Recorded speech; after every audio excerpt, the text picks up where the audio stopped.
Яа, тэр нэг хойно харагдж байгаа юм нэг манай монголоор гэх юм бол Mobicom Unity шиг газар байгаа даа аахгүй. Энд дэдэг хамгийн гайгүй дайггүй одоо интернетний ажилтдаг тийм газар заяо. Тэгэл сая бүр нэг нөгөө монгол зан гэх юм уу тийм олчаар энэ бүр инээ түрээд юу харсан гэсэн чинь 1 2 3 орсын менер байгаа гэсэн. Тэгэл нөгөө нэг хэлж байгаа юм нь англиар ойлгохгүй. Тэгээд дундаа нэг орсогч байхаар нөгөөг чинь бас орчуулж өгвөл уурлал нэг юмдаа заяа. Тэгэл бүр нэг дугаар сунгах гэж бүр хитэн цаг болж байгаа хгүй. Тэгсэн чинь байжсэн чи дахиад нэг юм нэг 2 бүдүүн орс ах орж ирээ заяа.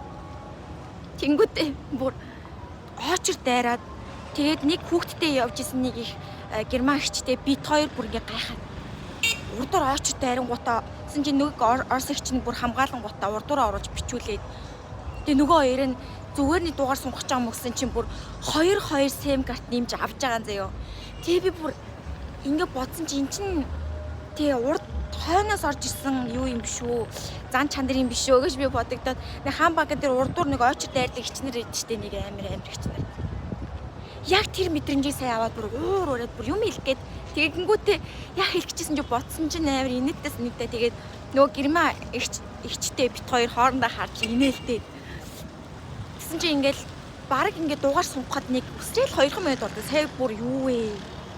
Тэрний 3 4 5 6 ихч ах нар нийлэнгүүтээ баг сая цаг шахуу нэг дугаар авах зүгээр.